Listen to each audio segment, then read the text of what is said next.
যেভাবে লেখা আছে আমি সেভাবেই পড়ছি। রাসেল ভাই, আমি মোহাম্মদ নয়ন, নীলফামারী জেলার সৈয়দপুর থানা থেকে বলছি।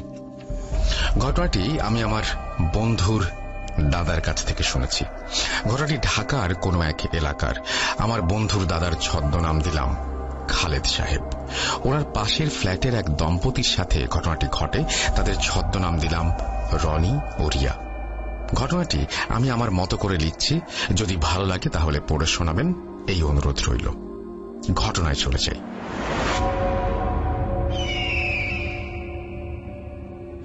ভোর রাতের দিকে রনির চিৎকার চেঁচামেচিতে তখন অনেকেই দরজা জানালা খুলে বিষয়টি দেখতে বের হয়েছিল। তখন খালেদ সাহেব নামাজ শেষ করে ফেরার পথেই রনিকে কাঁদতে দেখে ব্যাপারটা বুঝতে এতটুকুও সময় লাগেনি। তিনি আরো কয়েকজনকে সঙ্গে নিয়ে রিয়াকে বাসায় নিয়ে আসার ব্যবস্থা করেন। রিয়াকে ঘিরে বেশ থমথমে অবস্থা বিরাজ করছে সবার মাঝে। ঘর ভর্তি মানুষের ভিড় চোখে পড়ার মতো। নিচতলার ভাড়াটিয়া সোবাহান, চারতলার ইকবাল সাহেব, বাসার পাশের হাজি সাহেবও খবর শুনে চলে এসেছেন দেখতে। খালেদ সাহেবের স্ত্রী জাহিদা বেগম রিয়ার মাথায় পানি ঢালছেন।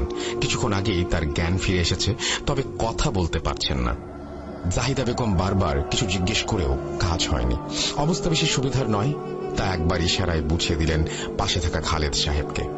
একটু পরেই রনি এক কাপ দুধ হাতে নিয়ে রান্নাঘর থেকে বের হয়ে আসে। জাহিদা বেগমের দিকে দুধের কাপ বাড়িয়ে দিয়ে বলল, চাচি দেখুন তো খাওয়ানো যায় কিনা, ওর শরীরে বোধহয় একদম শক্তি নেই। খালেদ সাহেব রনির এমন আচরণে মনে মনে বেশ খুশি হলেন। স্বামী হিসেবে ছেলেটা কতটা দায়িত্ববান, স্ত্রীর জন্য নিজের হাতে দুধ গরম করে নিয়ে এসেছে। এত কিছুর মাঝেও এই ব্যাপারটা তার মাথায় ছিল। এমন স্বামী কয়টা মেয়ের কপালে জোটে। খালেদ সাহেব এবার রনির দিকে তাকিয়ে বললেন, তা ব্যাপারটা কি একটু পরিষ্কার করে বলো তো বাবা। রনি একটা ফাঁকা চেয়ার দেখে বসে পড়ে। তাকে দেখে মনে হচ্ছিল সে ভেঙে পড়েছে এমন অবস্থা। পাশেই ছিলেন ইকবাল সাহেব। তিনি কাঁধে হাত রেখে ভরসা দিলেন রনিকে। রনি বলল, গতকাল সন্ধ্যা থেকেই একটু অদ্ভুত আচরণ করছিল রিয়া। আমি বাজার করে আসার পর দেখি অন্ধকারে বসে আছে। আমাকে দেখতে পেয়ে সেই যে হাত ধরে বসেছিল আর কোথাও যেতে দেয়নি। তারপর খাওয়া দাওয়া শেষ করে দুজনে শুয়ে পড়েছিলাম। আজানের একটু পরে ঘুম ভাঙলে দেখি সে বিছানায় নেই। বাসায় খুঁজে না পেয়ে ছাদে গিয়ে দেখি একপাশে পড়ে আছে। তারপরে সবকিছু তো আপনারা জানেন। খালেদ সাহেব সব শুনে মাথা নাড়লেন। তিনি কিছুক্ষণ চিন্তা করে বললেন, আচ্ছা, দরজা তো বন্ধ ছিল, আর আমি যতদূর জানি চাবি ছাড়া বাইরে যাওয়া যায় না। চাবি থাকে তোমাদের বালিশের নিচে, তাহলে চাবি ছাড়া সে বাইরে চলে গেল কিভাবে? আর এত রাতে ছাদে যাওয়ার কারণ কি হতে পারে? উপস্থিত দাঁড়িয়ে থাকা সবাই খালেদ সাহেবের কথায় সম্মতি প্রকাশ করে। রনি বলল, আমি তো কিছুই বুঝতে পারছি না, আর ছাদের ওই পাশে কিছুই নেই। ওর পা ছিল একটু বাইরে, একটু নড়লেই বড় ধরনের বিপদ হতে পারত। খালেদ সাহেব উঠে গিয়ে রিয়ার পাশে গিয়ে বসলেন। রিয়ার মাথায় হাত রেখে বললেন, এখন কেমন লাগছে তোমার মা? রিয়া বেশ আস্তে আস্তে বলল, একটু ভালো লাগছে এখন। আচ্ছা, কাল রাতে কি হয়েছিল যে তুমি এত রাতে ছাদে গিয়ে একা বসেছিলে? জিজ্ঞেস করলেন খালেদ সাহেব। রিয়া শোয়া থেকে বালিশে হেলান দিয়ে একটু উঠে বসে। রিয়া যা বলল, মাঝরাতে আমার হঠাৎ করে ঘুম ভেঙে যায়। বেশ কিছু মানুষের আওয়াজ কানে আসছিল। আমি পাশে তাকিয়ে দেখতে পাই সাদা কাপড়ে অনেকগুলো মানুষ উল্টো দিকে ফিরে দাঁড়িয়ে আছে। আমি তাদের জিজ্ঞেস করলাম, আপনারা কারা আর কার মৃত্যু হয়েছে? কেউ আমার কথার কোনো উত্তর দিচ্ছিল না। তারপর হঠাৎ করেই মানুষগুলো সামনের দিকে হাঁটতে শুরু করে। আমার তখন জেদ চেপে গেল। তাদের পিছু পিছু হেঁটে ছাদে গেলাম। সেখানে গিয়ে দেখতে পেলাম একদল মানুষ গোল হয়ে বসে আছে। একটি বাচ্চা ছেলে আমার দিকে তাকাতেই দেখি ওর মুখ ভর্তি রক্ত, আর সবাই রনির অর্ধ গলিত লাশ চিবিয়ে খাচ্ছে। রিয়ার সামনে এখনো যেন রাতের সেই ভয়ানক দৃশ্যগুলো ঘটে চলেছে। ভয়ে বেশ শক্ত করে জড়িয়ে ধরল জাহিদা বেগমকে। খালেদ সাহেব কিছু বললেন না। সব শুনে তিনি উঠে দাঁড়ালেন। ইশারায় রনিকে তার সাথে আসার জন্য বললেন। রনিকে সাথে করে বারান্দায় এসে দাঁড়ালো দুজনে। খালেদ সাহেব বললেন, রিয়ার অবস্থা দেখে মনে হচ্ছে একটা ট্রমার মধ্য দিয়ে গেছে সে। মানসিক অবস্থা বেশি ভালো নয়। তুমি বরং একজন ডাক্তারের কাছে আজই নিয়ে যাও। ডাক্তার আহসান নামে আমার একজন পরিচিত ডাক্তার আছেন। আমি ফোনে সবকিছু বলে দিচ্ছি ওকে। রনি খালেদ সাহেবের কথায় সম্মতি দিয়ে বলল, ঠিক আছে, আমিও তাই ভাবছিলাম, আর এভাবে বাসায় রাখা ঠিক হবে না। অফিস থেকে ছুটি নিয়ে একটু পরেই বের হয়ে যাব। ঘড়ির কাঁটায় সময় বাড়ার সঙ্গে সঙ্গে রনিদের বাসা ফাঁকা হয়ে গেল। জাহিদা বেগম তখন রিয়ার পাশে বসেছিল। একটু পরে খালেদ সাহেব বললেন, এবার আমরা চলে যাই, দুজনকে একটু একা থাকতে দাও। জাহিদা বেগমও আর জোর করলেন না, রিয়ার মাথায় হাত বুলিয়ে ঠিক মতো খেতে বললেন। কিন্তু বেডরুম থেকে বেরিয়ে জুতা পরতে গিয়ে খালেদ সাহেব এক দৃষ্টিতে একটা কিছুর দিকে তাকিয়ে রইলেন। ব্যাপারটা বুঝতে পেরে জাহিদা বেগম বললেন, কি দেখেন ওইদিকে? খালেদ সাহেব স্ত্রীর মুখ চেপে ইশারায় জানলার দিকে তাকাতে বললেন। জাহিদা বেগম সেদিকে তাকিয়ে কিছুই বুঝতে পারলেন না। জিজ্ঞাসু দৃষ্টিতে তাকালেন খালেদ সাহেবের দিকে। খালেদ সাহেব ফিসফিস করে বললেন, গতকাল রাতে এই জানালায় আমরা একটা ছেলেকে দেখতে পেয়েছিলাম, মনে আছে তোমার? ছেলেটির মুখ ভর্তি রক্ত ছিল, এই দেখো তাজা রক্তের ছোপ ছোপ দাগ এখনো লেগে আছে। তার মানে রিয়া মিথ্যা বলেনি। জাহিদা বেগম ভয়ে কাঁপছেন, বিড়বিড় করে শুধু বললেন, তাড়াতাড়ি চলেন এই বাসা থেকে। দুপুরের দিকে রিয়াকে নিয়ে ডাক্তার দেখাতে বের হয় রনি। খালেদ সাহেবের দেয়া ঠিকানা অনুযায়ী উত্তরায় পৌঁছায় রনি। ডাক্তারের চেম্বার পেতে খুব একটা কষ্ট হয়নি দুজনের। ডাক্তার আহসান নাম বলতেই সবাই এক বাক্যে চেম্বার দেখিয়ে দেয়। চাপ শেষ করে বিকেলের পরে রিয়াকে ভেতরে যেতে বলে একটি ছেলে। কিন্তু রিয়ার দরজায় পা পড়তেই একটা অঘটন ঘটে গেল মুহূর্তে। দেয়ালে ঝুলানো কাচের ছবি হঠাৎ করেই নিচে পড়ে ভেঙে গেল। ব্যাপারটায় ডক্টর আহসান সহ তারা দুজনেই বিব্রতকর একটা পরিস্থিতির সম্মুখীন হল। হাসি মুখে এগিয়ে এসে হাত বাড়িয়ে বললেন, আমার নাম ডাক্তার আহসান। খালেদ সাহেব আমার বন্ধু মানুষ, ফোনে সব বলেছে, তাই সবাইকে বিদায় দিয়ে আপনাদের ডাকতে বললাম। কিছু মনে করেনি তো? রনি বিনীত ভঙ্গিতে বললেন, না, কিছু বলেন, আমাদেরও একটু আড়ালে এই ব্যাপারটা নিয়ে কথা বললে ভালো লাগতো। ডাক্তার আহসান চেয়ারে বসে দুজনকে বসতে বললেন। উনি চেয়ারে বসে এবার ডাক্তার আহসানের মুখের দিকে ভালো করে তাকালো। ডাক্তার আহসানের চোখে চোখ পড়তেই রনি বলল, তা আমরা কি শুরু করতে পারি? ডাক্তার আহসান একটা খাতা কলম হাতে নিয়ে বসলেন। ঘড়ির দিকে তাকিয়ে গম্ভীর কণ্ঠে বললেন, আপনার স্ত্রীকে সবকিছু বলতে দিন, আপনি এই সময় কথা বলবেন না। মিস রিয়া, আপনি একদম প্রথম থেকে শুরু করেন। রিয়া আর চোখে একবার রনির দিকে তাকালো। সে নির্লিপ্ত চোখে টেবিলে রাখা একটা অদ্ভুত সুন্দর পিরামিডের মাছ দেখছিল। রিয়া বেশ বড় শ্বাস নিয়ে বলতে শুরু করলো, ঘটনা শুরু মাসখানেক আগে থেকে। রনি ঢাকার বাইরে ছিল, আমি বাসায় তখন একা ছিলাম। সম্ভবত দুপুরের দিকে আমি খাবার মুখে দিয়েছি, এমন সময়ে মনে হলো একটি বাচ্চা ছেলে হামাগুড়ি দিয়ে রান্নাঘরে চলে গেল। বয়স কত হবে? এই ধরুন 4 বছরের মতো। আমি ব্যাপারটা প্রথমে খুব একটা খেয়াল করলাম না। তারপর সেই বাচ্চাটাকে চোখে পড়ল বেশ কিছুক্ষণ পর, আবারও হামাগুড়ি দিয়ে রান্নাঘর থেকে বের হয়ে পাশের রুমে চলে গেল। এরপর স্পষ্ট ছেলেটির হাতে বিস্কুট দেখতে পেলাম। আমি হাত থেকে প্লেট রেখে দৌড়ে রুমে ঢুকে দেখি কেউ নেই। সব জায়গা খুঁজেও কাউকে দেখতে পেলাম না। তবে বিরক্ত হয়ে যখন আবার রান্নাঘরের দিকে পা বাড়ালাম, এবার আমার ভয়ে শরীর কাঁপতে শুরু করলো। মেঝেতে বিস্কুটের গুঁড়া পড়ে আছে। সেদিন এই ঘটনার কোনো ব্যাখ্যা আমি পাইনি। তার কিছুদিন পরে শুক্রবারের ঘটনা। রনি বিকালের দিকে বের হয়েছিল, আমি বারান্দায় বসেছিলাম। হঠাৎ কেউ যেন আমার চুল ধরে আঁচড়ে দিল। আমি আর চোখে কাঁধের দিকে তাকাতেই দেখি ভয়ঙ্কর দুটি চোখ আমার দিকে তাকিয়ে হাসছে। আমি সঙ্গে সঙ্গে চিৎকার দিয়ে পেছনে তাকাতেই সেখানে কাউকে দেখতে পাই না। এই ঘটনার পর আমি রনিকে সবকিছু বলতেই সে বিশ্বাস করেনি। তারপর কিছুদিন সব স্বাভাবিক ছিল। 15 দিনের মাথায় আমি দুপুরে খাওয়ার পর বিছানায় শুয়ে টিভি দেখছিলাম। হঠাৎ রান্নাঘরে চোখ পড়তেই মনে হলো কয়েকটা বাচ্চা আমার দিকে তাকিয়ে আছে এক দৃষ্টিতে। আমি প্রথমে নিজের চোখের ভুল ভেবেছিলাম, কিন্তু একটু পরেই যখন ব্যাপারটা সত্যিই মনে হলো, আমি বিছানা ছেড়ে উঠে দাঁড়ালাম। আস্তে আস্তে রান্নাঘরের দিকে যেতেই আমার কলিজা যেন বের হয়ে যাবে এমন অবস্থা হলো।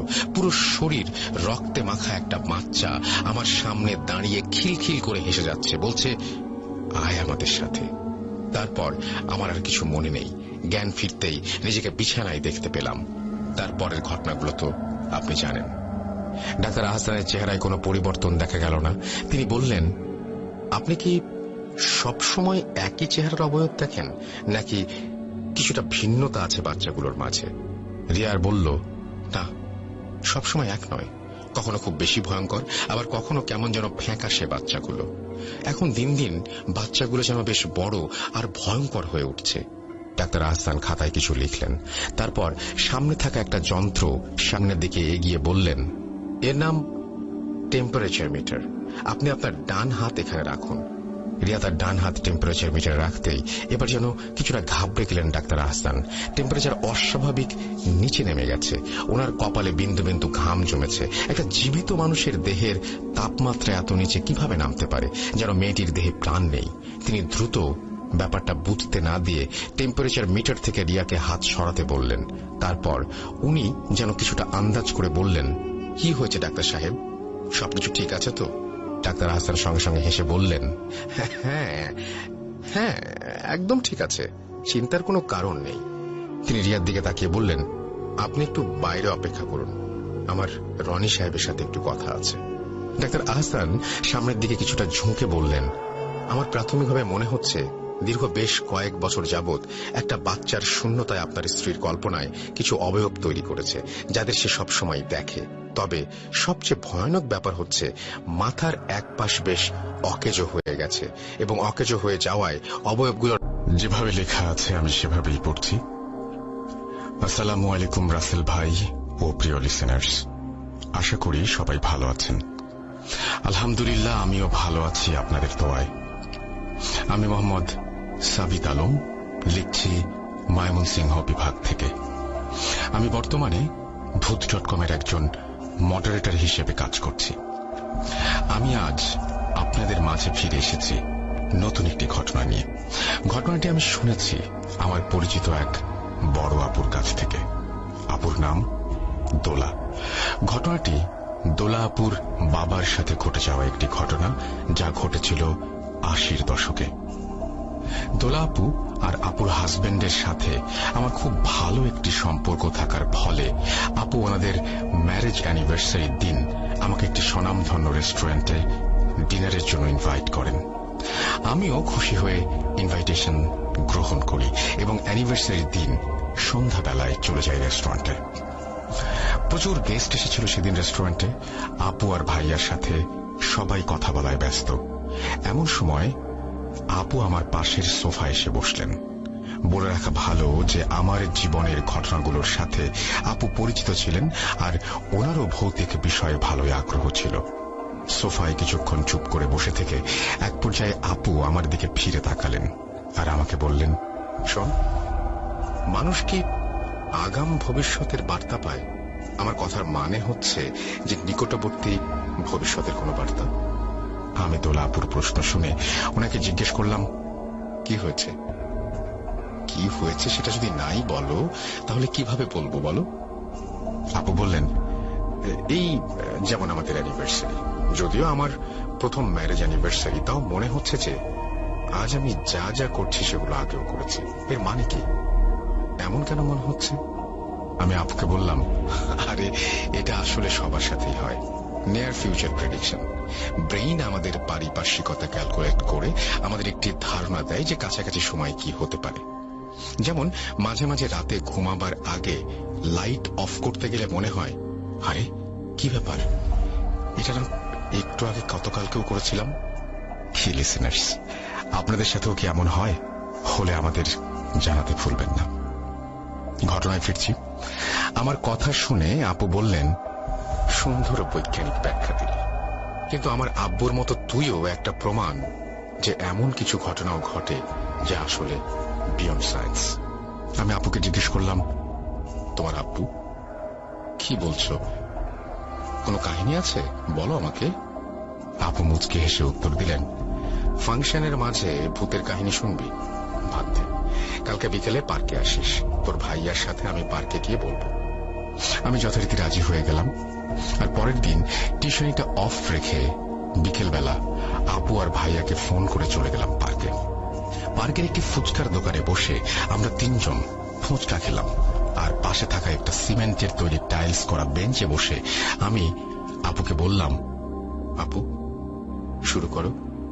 ভাইয়া আমাদের দিকে তাকিয়ে বললেন, তোমরা দেখা করলে সারাক্ষণ প্যারানর্মাল বিষয় নিয়ে কেন যে কথা বলো? আচ্ছা শুরু করো, আমিও শুনছি। এরপর বড় আপু বলতে শুরু করলেন। ঘটনাটি আপু আমাকে যেভাবে বলেছেন আমি সেভাবেই বলার চেষ্টা করছি। আমার লেখার ভুল ত্রুটির জন্য ক্ষমা প্রার্থনা করছি।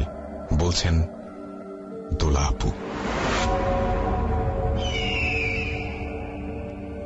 বশির হাওলাদার আমার আব্বুর নাম। ঘটনাটি আমার আব্বুরই। আমার আম্মুর মুখে মূলত আব্বুর এই ঘটনাটি আমার শোনা। আমার আব্বু 80-র দশকের শেষের দিকে আমার আম্মুকে বিয়ে করেন। আমার আব্বু আম্মু দুজনের বাড়ি পাশাপাশি গ্রামে অবস্থিত ছিল। আমার আব্বুর গ্রাম থেকে আম্মুর গ্রামে যেতে 15 থেকে 20 মিনিট সময় লাগতো হেঁটে যেতে। আব্বু কৃষিকাজ করতেন গ্রামে, আর আমার আম্মু ছিলেন গৃহিণী আর 5টা পরিবারের মতো। বলে রাখা ভালো যে আমার আব্বু দেখতে খুবই হ্যান্ডসাম চেহারার একজন অধিকারী ছিলেন এবং ওনাকে সবাই খুব সম্মান করতেন। বিয়ের পরে আমার আব্বু প্রথমবার আম্মুকে নিয়ে ওনার শ্বশুর বাড়িতে বেড়াতে যান। সেইবার আমার নানুর বাসায় পৌঁছে আমার আব্বু টিউবওয়েলে হাত মুখ ধুয়ে বিশ্রাম নেন, এরপর খেতে বসেন। দুপুরের খাওয়া শেষ করে আব্বু ওনার শ্যালকের সাথে বেরিয়ে পড়েন আর আমার নানুর পুকুরে মাছ ধরতে যান। সন্ধ্যায় আব্বু কাজ শেষ করে টিউবওয়েলে হাত ধুতে গেলে দেখলেন যে টিউবওয়েলের পাশে লাগোয়া একটি আম গাছের সাথে হেলান দিয়ে একজন মধ্যবয়স্ক লোক ছেঁড়া কাপড় পরে খুব দুঃখ ভারাক্রান্ত চেহারা নিয়ে দাঁড়িয়ে আছেন। আব্বু ওনাকে দেখে কিছুটা অবাক হয়ে ভাবলেন, কিরে বাবা, এই সময়ে এখানে এই উদ্ভট লোকটাকে, এমন ছেঁড়া টুপি কাপড় পরে আছে, আগে তো দেখিনি কোথাও। এই ভাবতে ভাবতে আব্বু লোকটাকে ডাক দিলেন, কে ভাই সাহেব, কে আপনি, এইখানে কেন দাঁড়িয়ে আছেন? কিন্তু সেই লোকটি কোনো উত্তর দিল না। এরপর আমার আব্বু ওনার শ্যালককে ডেকে আম গাছের দিকে ইশারা করে বললেন, দেখো তো ওই ভাই সাহেব লোকটা কে। আব্বুর শ্যালক অর্থাৎ আমার মামা এদিক ওদিক তাকিয়ে দেখলেন যে আম গাছের নিচে কেউ নেই। আমার মামা আব্বুকে বললেন, দুলাভাই কি কোন, কেউ তো নাই ওইখানে, ভুল ভাল দেখছেন, চলেন ঘরে যাই, মাছগুলা ঢাইলা কাটাকুটির কাজটা আগাই, এরপর রান্না হবে, আসেন আসেন। এই কথা বলে আমার মামা চলে আসতে গেলে আব্বু মামার হাত খপ করে ধরে বলেন, কিরে তুই কি অন্ধ, দেখোস না ওই যে লোকটা দাঁড়িয়ে আছে? আমার মামা কিছুটা বিরক্ত হয়ে আব্বুর হাত থেকে নিজের হাতটা ছাড়িয়ে কোনো কথা না বলে ঘরের ভেতর চলে গেলেন। এরপর আস্তে আস্তে আমার আব্বু আম গাছের কাছে গেলেন সেই লোকটিকে জানার জন্য। সেই লোকটি আব্বুর কাছে আসা দেখে আস্তে আস্তে আম গাছের পেছনে লুকিয়ে যেতে লাগলো। আর এরপর আব্বু আরেকটু কাছে গেলে আম গাছের ওপর থেকে একটি গম্ভীর পুরুষ কণ্ঠ ভেসে আসলো, আমার কলিজায় হাত দিয়েছিস, তোর কলিজা এবার আমি ছিঁড়ে খাবো, কিন্তু তোকে শুরুতেই মারবো না, তুই কষ্ট পাবি আর আমি দেখব, আস্তে আস্তে একেবারে শেষে মারবো। এই কথা শুনে আব্বু ভয়ে দৌড়ে এসে ঘরের ভেতর ঢুকে যান। কিন্তু উনি বাসার কাউকে এই বিষয়ে কিছু বলেন না, কারণ উনি ভেবেছিলেন যে এই কথা বললে বাসার সবাই ওনাকে ভীতু ভাবতে পারেন আর ওনাকে নিয়ে উপহাস করতে পারেন। নতুন জামাইয়ের এসব খবর গ্রামের লোকেরা জানলে নানান কথাও বলতে পারে। এসব ভেবে আব্বু আর কাউকে কিছু বলেননি। এতটুকু বলে দোলা আপু একটা দীর্ঘশ্বাস ফেলে বলেন, সেদিন রাতের পর থেকে 2টি পরিবারের জীবন বদলে যায়। শোনেন কিভাবে? সেদিন রাতের বেলায় আব্বু আর আম্মু ঘুমিয়েছিলেন নিজেদের বিছানায়।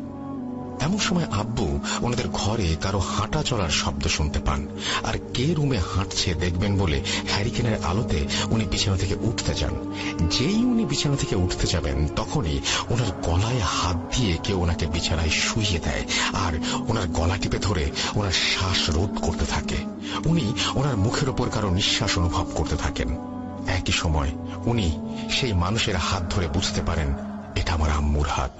আমার আম্মুর হাতের চুড়িগুলো উনি ধরেই বুঝতে পেরেছিলেন। আব্বুর দম প্রায় আটকে যাচ্ছিল। এমন সময় আব্বু কথা বলতে চাইলে আম্মু ফিসফিস করে বলে ওঠেন, কথা বলবি না, আমার কলিজা কোথায়, ফেরত দে, নইলে তোকে ছিঁড়ে খাবো। আমার আম্মুর মুখে আব্বু এই কথা শুনে আম্মুকে জোরে একটা ধাক্কা দিয়ে ফেলে দেন আর নিজে মেঝেতে পড়ে যান।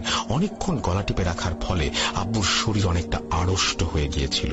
কিছুটা স্বাভাবিক হতেই উনি হ্যারিকেনের আলোতে দেখলেন আম্মু বিছানা থেকে 1 থেকে 2 হাত উপরে ভাসছেন। আর আব্বু ওনার রুমের এক কোনায় একটি কালো অবয়ব দেখতে পান। সেই অবয়বটা আব্বুকে আবার কিছু কথা বলছিল। কথাগুলো শুনে আব্বুর মনে হচ্ছিল যে কথাগুলো একই সাথে রুমের চার কোণ থেকে ভেসে আসছে। কথাগুলো এমন ছিল, ফেরত দে, ফেরত দে, ওকে আমি নিয়ে যাব, যাব যাব যাব, নিয়ে যাব, আমার সন্তানকে আমি নিয়েই যাব। কথাগুলো যেন আমার আব্বুর কানে সুই ফোটানোর মতো করে বিচ্ছিল। আমার আব্বু তৎক্ষণাৎ দুহাতে ওনার কান চেপে সজোরে আল্লাহ বলে চিৎকার দিয়ে অজ্ঞান হয়ে যান। এদিকে আব্বুর চিৎকার শুনে আমার মামারা আর বাসার সবাই আব্বুর ঘরের সামনে এসে দরজা ধাক্কা দিতে থাকেন। দরজার ভেতর থেকে তখন সবাই একটি আওয়াজ ভেসে আসতে শোনেন। আওয়াজটা ছিল, নরকের যন্ত্রণা দুনিয়ায় ভোগ করবি তোরা, আর তোদের বংশ আমি কাউকে ছাড়ব না। সবার জান কবজ করে আমি মালা গাঁথবো, মালা পরবো, আমার ছেলেকে পড়াবো। আমাকে তোরা চিনিস না, আমাকে তোরা চিনিস না, আমাকে তোরা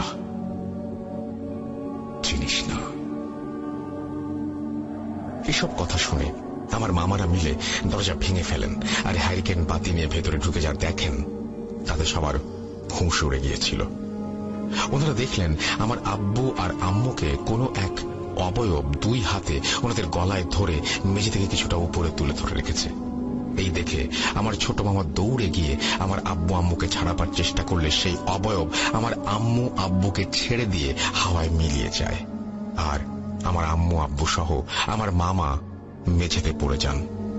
আমার আম্মু আব্বুকে সাহায্য করতে সবাই যখন ওনাদের কাছে যেতে লাগলেন, তখনই আমার মামা মেঝেতে শুয়ে দাঁতে দাঁত চেপে কটকট শব্দ করতে লাগলেন আর খিচুনি গলায় হাসতে লাগলেন আর বলতে লাগলেন, আমার জমি জায়গা আমার, আমার সন্তান আমার, তোদের এত বড় সাহস কোথায় নিয়ে যাবি, কিভাবে নিবি?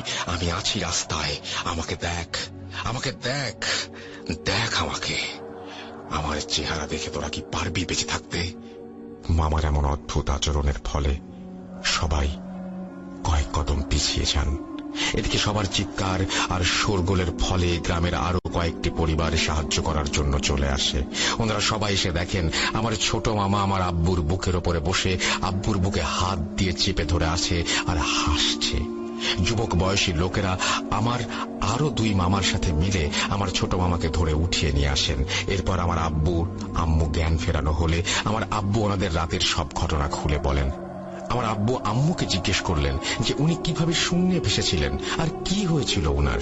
উত্তরে আমার আম্মু বললেন যে, আমার মনে হলো আমি কোনো এক অপরিচিত জায়গায় আছি, যেখানে আমি ভাসছি আর আমার গায়ে অসংখ্য মৌমাছি এসে বসে আছে আর ওরা আমার গায়ে শুল ফুটিয়ে দিচ্ছে। আমি ব্যথায় চিৎকার করছিলাম, কিন্তু কেউ শুনতে পায়নি। এসব শুনে সবাই মিলে আমার মামার ঘরে গিয়ে দেখেন মামা বিছানায় শুয়ে আছেন আর মনে হচ্ছে যেন মামা খুব ক্লান্ত। ওনাকে যখন সবাই জিজ্ঞেস করলেন যে উনি কেন ওই সব কথা বলছিলেন, তখন আমার মামা বললেন, দুলাভাইকে ধরে মেঝেতে নামাতে গেলে আমি আমার নাভির কাছে প্রচন্ড ব্যথা অনুভব করি আর বুকের ভেতর মনে হচ্ছিল কেউ হাত ঢুকিয়ে দিয়েছে আর সেই হাত মুঠো করে আমার বুকের ভেতরে সব জিনিসপত্র টিপে ধরেছে। আর আমি যখন ওসব বলছিলাম তখন আমার জ্ঞান ছিল, আমি বুঝতে পারছিলাম আমি খারাপ কিছু বলছি, কিন্তু থামাতে পারছিলাম না নিজেকে। আমার আব্বু আম্মু আমার মামার কথা শুনে সবাই সিদ্ধান্ত নেন ওনাদের ভোরবেলা গ্রামের মসজিদের ইমাম সাহেবের কাছে নিয়ে যাবেন, কিন্তু ওনাদের কারো অবস্থা মসজিদ পর্যন্ত যাবার মতো ছিল না। ভোরবেলা আমার নানু মসজিদে গিয়ে দেখেন ইমাম সাহেব ওনার ব্যক্তিগত কারণে ছুটি নিয়ে নিজের গ্রামে চলে গেছেন। তাই কোনো কুল কিনারা না পেয়ে মসজিদ থেকে অন্য এক হুজুর নিয়ে আসেন আমার নানু। হুজুর বাসায় ঢোকার সময় মুরগির খোপের সামনে দাঁড়িয়ে আঁতকে উঠে বলেন, ইয়া আল্লাহ, মাবুদ, রক্ষা করো। এই বলে উনি দৌড়ে মসজিদের দিকে চলে যান। আমার নানু ওনার পেছন পেছন দৌড়ে যাচ্ছিলেন আর ওনাকে ডেকে জিজ্ঞেস করছিলেন, হুজুর কি হলো, কোথায় যান, কি হলো হুজুর? আমার নানুর কথা শুনে হুজুর রাস্তায় আস্তে আস্তে দাঁড়াইলেন আর নানুকে বললেন, শয়তান, ইবলিশের বংশ এটা, আমাকে ডাকবেন না, দোহাই লাগে। এই চেহারা দেখে আমার সাহস মরে গেছে, আল্লাহর ওয়াস্তে আমাকে ডাকবেন না, আমি নিরুপায়, আমি এসব কাজ চাই না, মাফ করবেন আমাকে। এরপর আমার নানু হুজুরকে কিছু জিজ্ঞেস করবার আগেই হুজুর দৌড়ে মসজিদের দিকে চলে যান। আমার নানু বাসায় ফিরে সবাইকে ঘটনাটা জানান আর সকালবেলা ওঝা আর কবিরাজের সন্ধানে যাবেন বলে ঠিক করেন। সকালবেলা নানুর সাথে গ্রামের আরো 2-1 লোক মিলে 2 থেকে 3 গ্রাম পরে একজন ওঝাকে ডেকে নিয়ে আসেন। ওঝার পরনে সাদা লুঙ্গি আর গলায় একটা গামছা ছিল, হাতে এক বদনা পানি আর একটা ঝোলা নিয়ে উনি এসেছিলেন আমাদের নানুর বাড়িতে। ওঝা মেঝেতে দাঁড়িয়ে মুরগির খোপের দিকে তাকিয়ে একটা পাখির খাঁচা দেখিয়ে জিজ্ঞেস করেন, এই পাখিটাকে কে ধরে এনেছে? সেই নরপিশাচকে আমার সামনে হাজির কর তোরা। এরপর আমার আব্বু উঠে এসে বললেন, কবিরাজ সাহেব, পাখিটা আমি আনছি। উত্তরে কবিরাজ বললেন, মরতে যখন এত ইচ্ছা তাহলে গলায় দড়ি দে, বিষ খা, পরিবার নিয়ে কেন মরবি? কোথায় পেলে এই পাখি? আমার আব্বু বললেন যে গতকাল বিকেলে মাছ ধরতে গিয়ে পাখিটা পেয়েছিলাম। তখন আমার আম্মু বলে উঠলেন, গতকাল মাছ ধরা শেষ করে আব্বু একটি বন্য পাখি হাতে করে ধরে নিয়ে আসেন। পাখিটা আব্বু কোথায় পেয়েছেন আমার আম্মু ওনাকে এই কথা জিজ্ঞেস করতেই উনি বলেন, আরে রহিমা, মাছ ধরতে গিয়ে দেখি পাশের বড় শিউলি গাছে পাখিটা বসে আছে, দেখে ভালো লাগলো তাই ধরে নিয়ে এলাম। একটা বাঁশের খাঁচার ব্যবস্থা করতে বলো তো, পাখিটা পুষবো। আমার আব্বুর কথা শুনে আমার আম্মু আমার নানুকে একটি খাঁচার ব্যবস্থা করতে বলেছিলেন। এর মাঝে পাখিটিকে মাটির ফ্লোরের উপর রেখে একটি বাঁশের মাচা তার ওপর দিয়ে পাখিটাকে আটকে রাখা হয়। কিছুক্ষণ পর খাঁচা চলে আসলে পাখিটা খাঁচায় রেখে খাঁচাটি মুরগির খোপের কাছে রেখে দেয়া হয়। আম্মুর এই কথা শুনে ওঝা বললেন, এটা জিনের বাচ্চা। এই জিন কোনো ছোটখাটো ঘুরে বেড়ানো জিন না, এই জিন হলো অবাধ্য আর মারাত্মক শক্তিশালী। স্থলজ জমি জমাতে এদের বসবাস। এদের আমাদের বিদ্যায় খবিশ বলে। একবার যাকে ধরে তার পরিবার শেষ করে যায় এই জিন। ফরাসি শাস্ত্রে এদের নাম ঘুলা। ঘুলারা অকারণে মানুষের ক্ষতি করে না, কিন্তু কেউ এদের ক্ষতি করলে নির্বংশ করে ছেড়ে দেয়।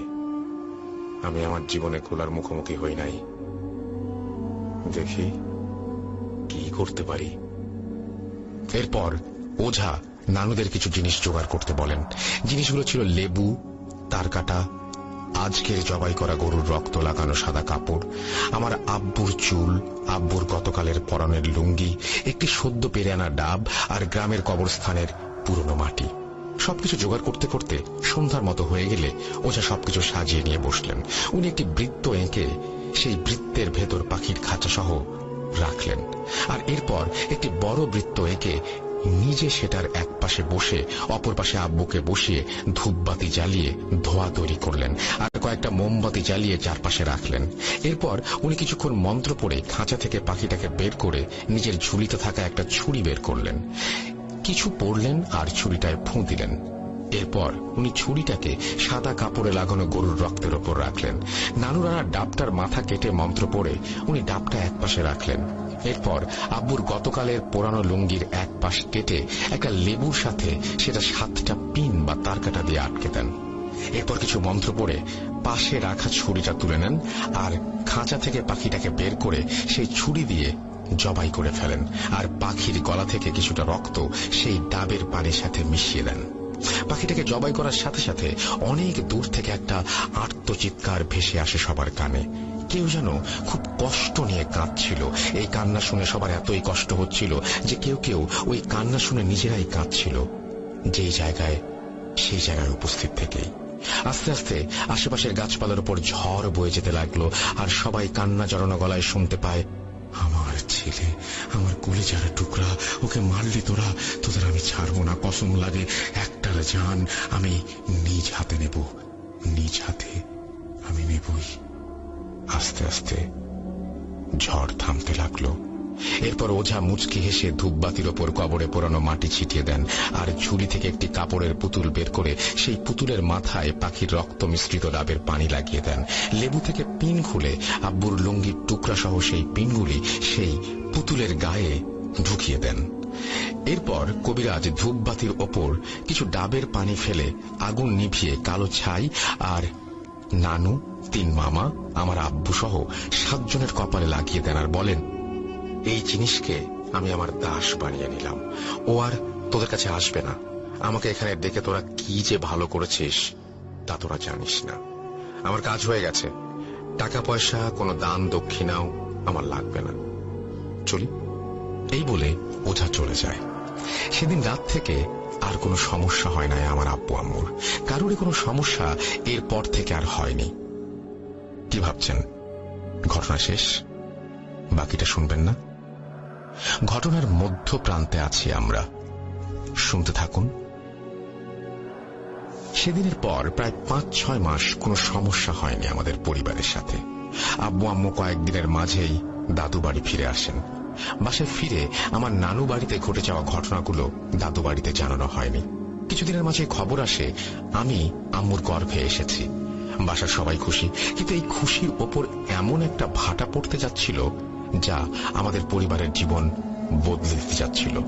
একদিন আমার আব্বু সন্ধেবেলা কাজ শেষ করে বাসায় ফিরে আম্মুকে বললেন, রহিমা, বুকে খুব ব্যথা হইতেছে, মনে হইতেছে কেউ সুই ফুটাইতেছে আমার বুকে, দম আটকায় যাইতেছে। আমার আব্বুর এই কথা শুনে আম্মু ভাবলেন হয়তো সারাদিন কাজ করার ফলে আব্বু একটু অসুস্থ হয়ে গেছেন। তাই আব্বুকে সরিষার তেল মালিশ করে আম্মু আব্বুকে খাবার খেতে বলেন। কিন্তু আমার আব্বু সেদিন আর কিছু না খেয়ে ঘুমাবার জন্য শুয়ে পড়েন। মধ্যরাতে আম্মু আব্বুর মুখ থেকে কিছু আওয়াজ শুনতে পান। ওটা আব্বুর গলার আওয়াজ ছিল না কোনো মতেই বলে আম্মুর ধারণা। আওয়াজগুলি ছিল কিছুটা এমন, আমার শিকার, ওকে আমি নেব, তুই না, আমি আমি। এরপর উনি অন্য মহিলার আওয়াজে বলছিলেন,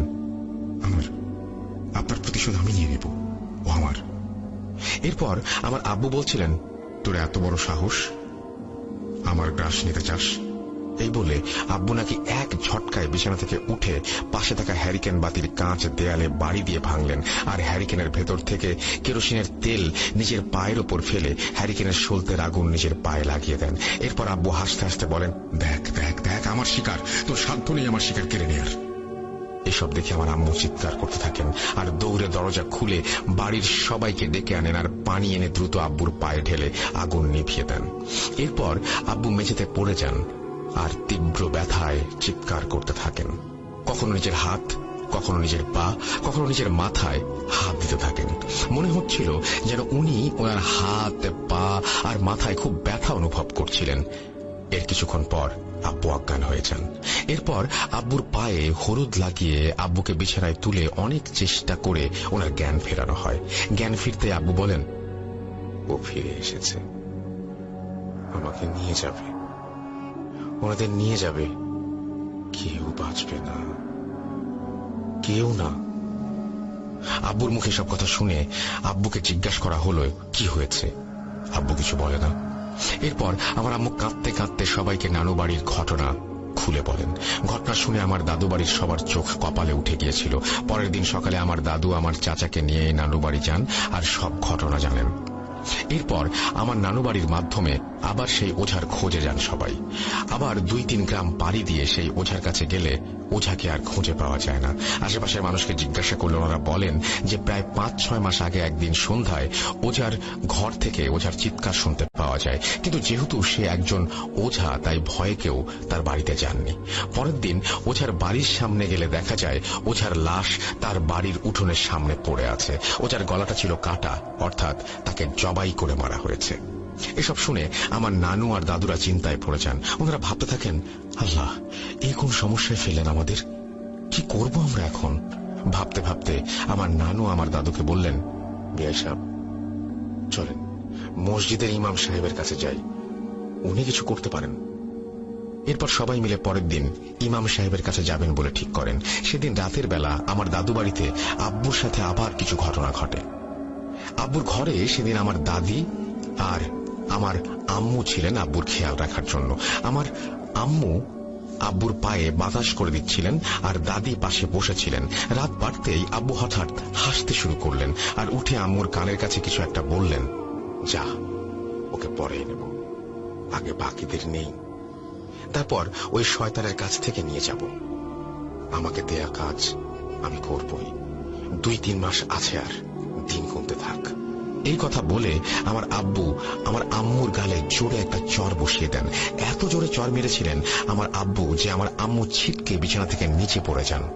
আমার দাদি এসব দেখে চিৎকার করতে থাকলে সবাই রুমে এসে দেখে আমার দাদি আর আমার আম্মু অজ্ঞান হয়ে মেঝেতে পড়ে আছে, আর আমার আব্বু বিছানায় বসে নিজের পুড়ে যাওয়া পা থেকে চামড়া খুলে খুলে খাচ্ছে আর হাসছে। এই দৃশ্য দেখে সবাই থমকে গিয়েছিল সেদিন। ধরাধরি করে আমার আম্মু আর দাদিকে রুম থেকে বের করে এনে আব্বুকে রুমের ভেতরে রেখে বাহির থেকে দরজা লাগিয়ে দিয়ে সবাই চলে যান।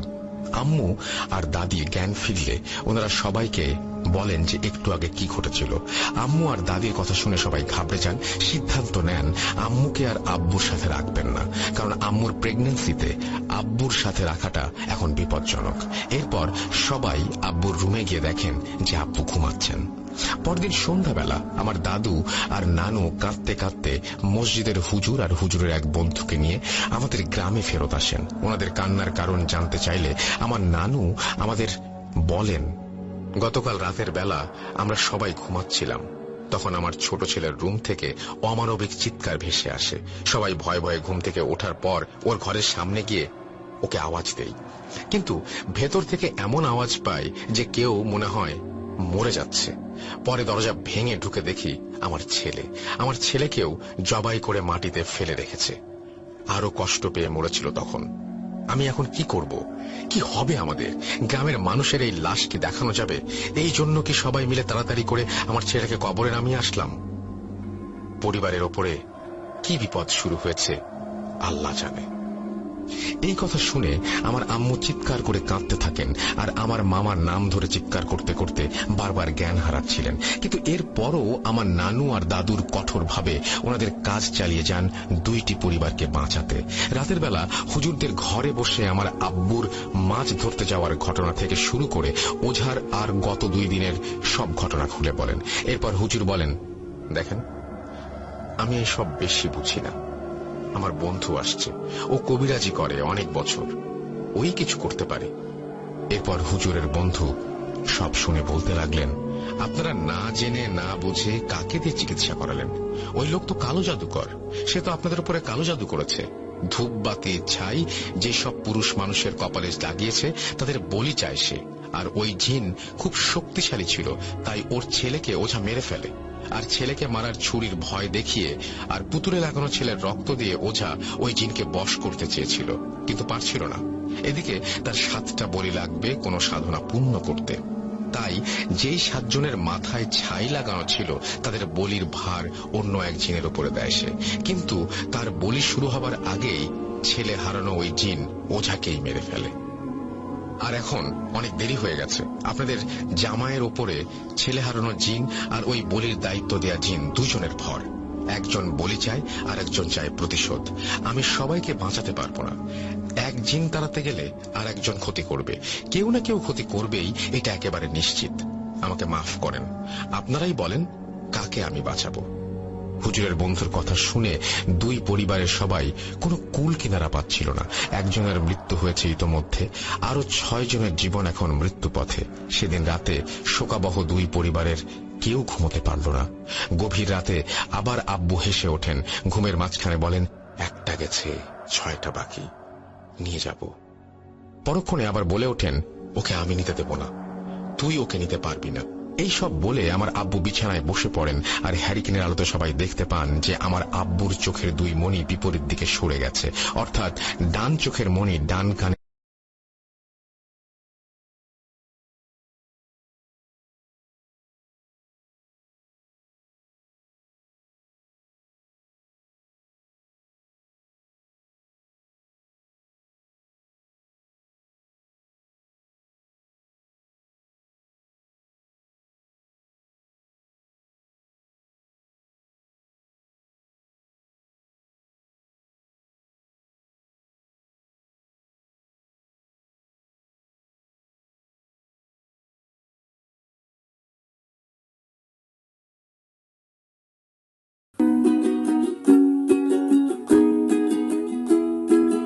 চোখখানা করো বন্ধ, বাতাসের ঠান্ডা গন্ধ উড়ে বেড়ায় ঘরেরও বাহিরে। আসো ছোট্ট একটা গান করি, যাতে ঘুম পাড়ানি মাসি এসে পাশে বসে হাতখানা দেবে কপাল ভরে। ভয় নেই, আছি আমি পাশে, হাতখানা ধরে আছি হেসে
woke up to sadness, dark in the room. Mom and dad fighting like thunder boom. Heart is heavy, can't find a tune. Girlfriend left, didn't say a word. Wings are clipped, can't be heard. Feel like a lost little bird. Broken cages trying to fly. Tears falling never dry. Pain is deep, don't know why. Empty house, echoes sorrow. Day by day, stealing tomorrow. Joy feels like a borrowed. Look for light in the night sky. Dreams of love drifting by. Hold on tight, don't say goodbye. Friends who left, shadows fade. Promises made all decay. Hope is hard, but here I stay.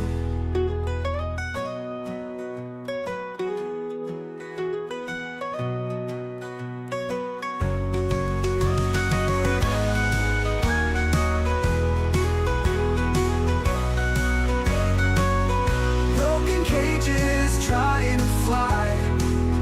Tears fall and never dry. Pain is deep, don't know why. Empty house, echoes sorrow. Day by day, stealing tomorrow.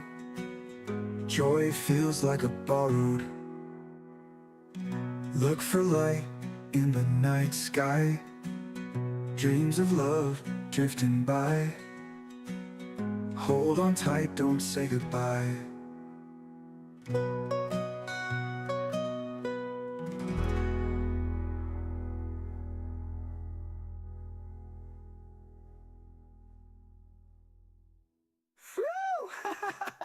Looking for light in the night sky.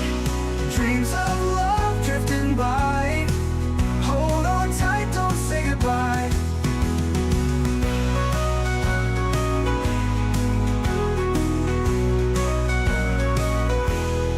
Friends who left, shadows fade. Promises made, all decay. Hope is hard, but here I stay.